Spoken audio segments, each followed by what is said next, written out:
लत वो बुरी चीज़ है जो किसी इंसान के ऊपर अगर एक बार हावी हो जाए तो फिर वो इंसान इतनी आसानी से बाहर नहीं निकलता है और जब तक वो होश में आता है तब तक काफ़ी देर हो चुकी होती है, जिसकी वजह से न जाने कितने लोगों की ज़िंदगियां भी बर्बाद हो जाती है। आज की कहानी में भी ऐसा ही कुछ होता है, जिसकी वजह से न सिर्फ एक व्यक्ति हमेशा के लिए इस दुनिया को छोड़कर चला जाता है, बल्कि उसके बाद कई लोग भी सलाखों के पीछे पहुंच जाते हैं। नमस्कार, प्रणाम, मैं आपका भाई, आपका दोस्त अभय, और आप देख रहे हैं द कीप क्राइम। दोस्तों, आज की जो सच्ची कहानी मैं आपको सुनाने जा रहा हूँ, ये सच्ची कहानी है उत्तर प्रदेश की।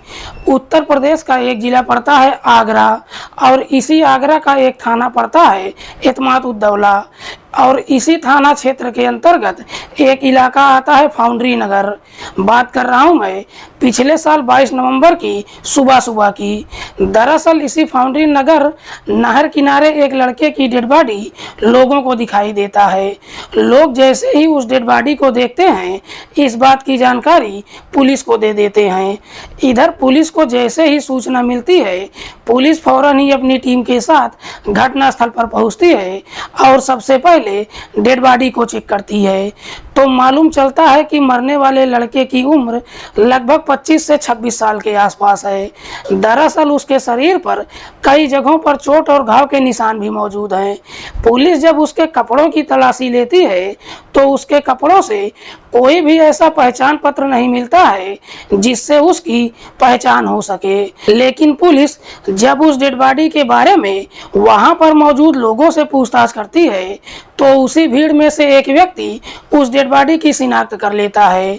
व्यक्ति कहता है कि साहब, इसका नाम सनी कुमार है, जो शाहगंज के नगला मोहन में अपने छोटे भाई विक्की के साथ रहता है। सनी की जब शिनाख्त हो जाती है, पुलिस सबसे पहले डेड बॉडी को अपने कब्जे में लेकर पोस्टमार्टम के लिए भेज देती है और साथ ही साथ इस बात की जानकारी सनी के छोटे भाई विक्की को देती है।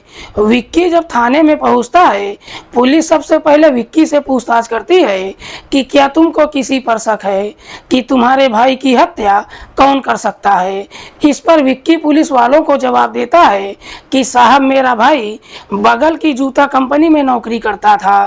कल शाम को जब वो अपनी ड्यूटी से निकला था, मेरे पास फोन किया था और बता रहा था कि मैं रेखा के पास जा रहा हूँ, देर रात तक घर वापस आ जाऊंगा।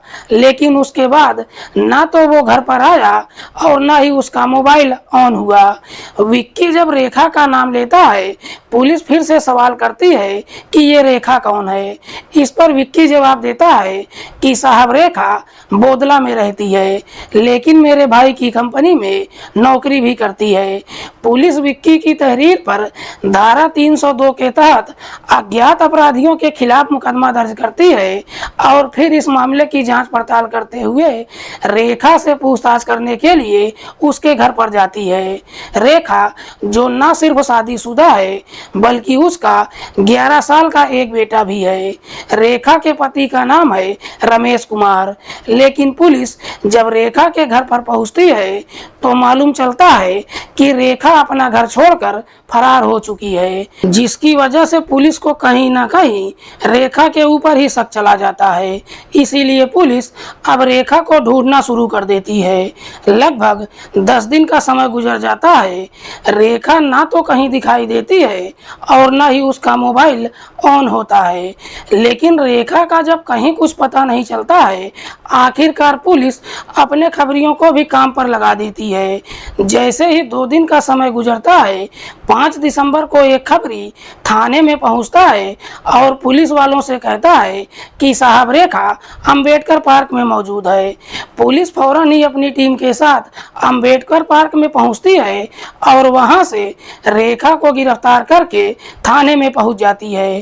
पुलिस जब रेखा से सनी की हत्या के बारे में पूछताछ करती है तो रेखा भी बिना किसी शक्ति या दबाव के तुरंत ही अपनी सच्चाई कबूल कर लेती है। लेकिन रेखा जब इस हत्या की पूरी कहानी बताती है तो वाकई में इसे सुनकर खुद पुलिस भी काफी देर तक रेखा की तरफ देखती ही रह जाती है।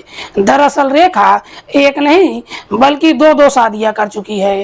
रेखा के पहले पति की मौत हो चुकी है और दूसरी शादी उसने रमेश से किया है। रेखा का जो 11 साल का बेटा है वो उसके पहले पति का है। हालांकि रेखा जब रमेश से शादी कर लेती है उसके बाद अपने पति के साथ रहती तो है, लेकिन बगल की एक जूता कंपनी में नौकरी भी करने लगती है। जिस कंपनी में वो नौकरी करती है अक्सर वहां पर उसे मुकेश लेकर जाता है। मुकेश जो एक ऑटो ड्राइवर है। मुकेश जब बार बार रेखा को लेकर कंपनी में आना जाना शुरू करता है, इस वजह से मुकेश और रेखा के बीच में प्रेम प्रसंग शुरू हो जाता है। दरअसल रेखा के अंदर एक बहुत ही बुरी आदत होती है कि उसका एक आदमी से मन भरता ही नहीं है। रमेश से शादी करने के बावजूद भी रेखा का मुकेश के साथ प्रेम प्रसंग शुरू हो जाता है। मुकेश जो मूल रूप से हाथरस का रहने वाला है। मुकेश और रेखा के बीच में जब प्रेम प्रसंग शुरू होता है उसके बाद मुकेश रेखा के ऊपर पैसे लुटाना शुरू कर देता है। हालांकि दोनों के बीच में जब प्रेम प्रसंग शुरू होता है इस बात की जानकारी रमेश को भी मालूम चल जाता है। रमेश अपनी पत्नी को काफी समझाने की कोशिश भी करता है, लेकिन रेखा अपने पति को कुछ समझती ही नहीं है। इधर रेखा जिस कंपनी में नौकरी करती है उसी कंपनी में सनी भी काम करता है। एक दिन सनी जब पहली बार रेखा को देखता है तो रेखा की खूबसूरती देखकर पहली नजर में ही उसे पसंद कर लेता है। उसके बाद रेखा के नजदीक जाने के लिए उससे तरह तरह की बातें करना शुरू कर देता है। उसकी बातें सुनकर रेखा को भी समझने में देर नहीं लगती है कि सनी उसे पसंद करने लगा है। दरअसल रेखा का मुकेश के साथ प्रेम प्रसंग तो चल ही रहा था, साथ ही साथ रेखा का सनी के साथ भी प्रेम प्रसंग शुरू हो जाता है। लेकिन रेखा का जब सनी के साथ प्रेम प्रसंग शुरू होता है सनी को कभी मालूम नहीं चलता है कि उसका मुकेश के साथ भी प्रेम प्रसंग चल रहा है। दरअसल रेखा एक साथ ही दो लोगों के साथ समय गुजारने लगती है। लेकिन एक दिन रेखा जब सनी से मोबाइल पर हंस हंस कर बातचीत कर रही थी उसी दौरान मुकेश रेखा को देख लेता है। मुकेश जब इस बारे में रेखा से पूछताछ करता है तो रेखा एकदम से डर जाती है और डर के मारे उससे झूठ बोल देती है कि दरअसल सनी मेरी ही कंपनी में नौकरी करता है और वो मुझसे जबरदस्ती दोस्ती करना चाहता है। जब इस तरह की बातें कहती है मुकेश उसको समझाते हुए कहता है कि आज के बाद तुमको सनी से बातचीत करने की कोई जरूरत नहीं है। साथ ही साथ मुकेश एक दिन जाकर सनी से मुलाकात करता है और उससे अपनी और रेखा को लेकर सारी सच्चाई बता देता है। मुकेश सनी से कहता है मेरा रेखा के साथ पिछले 1 साल से प्रेम प्रसंग चल रहा है, बेहतर है कि तुम हमारे रास्ते से हट जाओ। लेकिन सनी को जब सच्चाई मालूम चलता है सनी भी अपनी जिद पर उतर जाता है। दरअसल मुकेश को धमकी देते हुए कहता है कि मैं रेखा को किसी कीमत पर नहीं छोड़ सकता हूँ।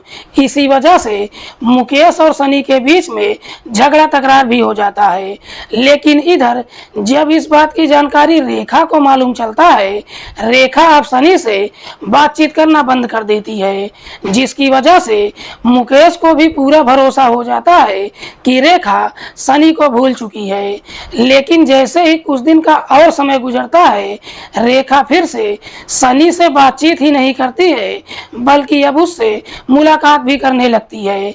लेकिन इस बात की जानकारी जब मुकेश को मालूम चलता है मुकेश इस प्रकार से गुस्से में आ जाता है कि गुस्से में ही हमेशा के लिए सनी को इस दुनिया से हटाने का तय कर देता है।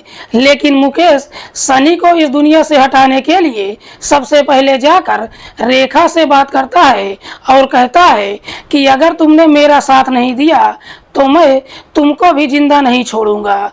रेखा इस प्रकार से डर जाती है कि आखिरकार मजबूर होकर मुकेश का साथ देने के लिए तैयार हो जाती है।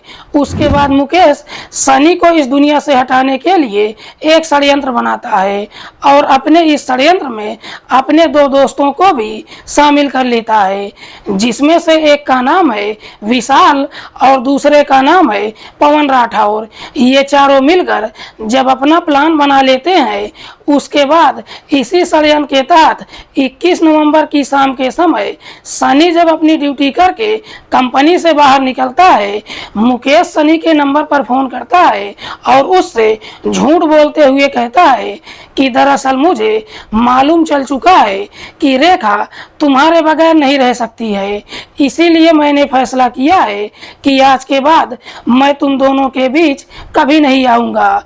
लेकिन सोचता हूँ कि जब तुम दोनों की ज़िंदगी से मैं जा ही रहा हूँ, क्यों ना एक आखिरी बार साथ मिलकर पार्टी कर लेते हैं। पार्टी करने की जब बात कहता है, सनी भी मुकेश की बातों में आ जाता है। उसके बाद मुकेश सनी को अपनी बताई हुई जगह पर बुलाता है। सनी जब उस जगह पर पहुंचता है तो वहां पर पहले से ही रेखा, मुकेश और मुकेश के दोनों दोस्त ये चारों मौजूद थे।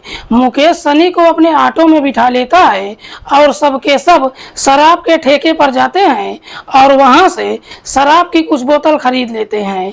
तब तक रात के लगभग 8 बज चुका था।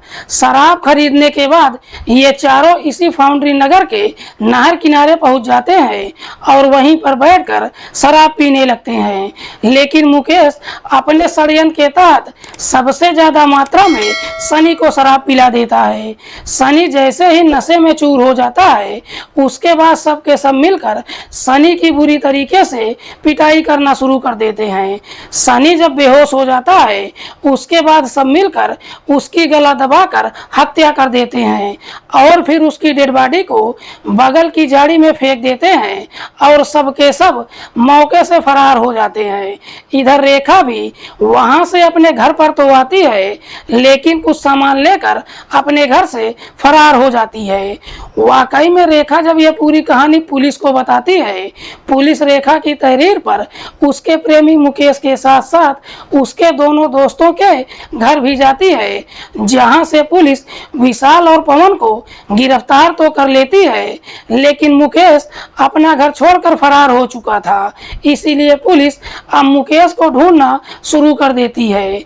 लगभग 20 दिन का और समय गुजर जाता है, लेकिन मुकेश का कहीं कुछ पता नहीं चलता है।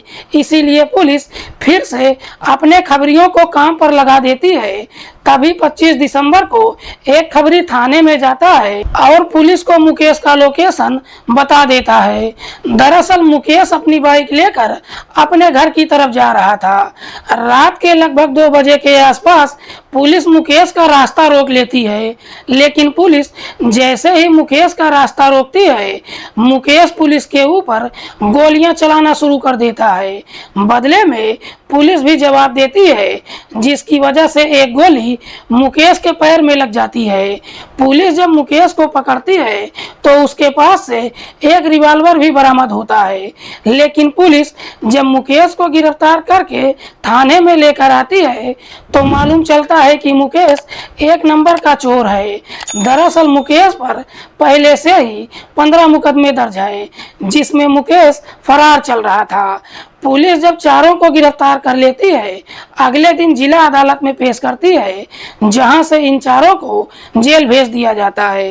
दोस्तों, इस पूरे वारदात के बारे में आप क्या सोचते हैं? आप अपनी राय कमेंट बॉक्स में हमको जरूर दीजिएगा। मिलते हैं किसी और सच्ची कहानी के साथ। तब तक के लिए नमस्कार। जय हिंद।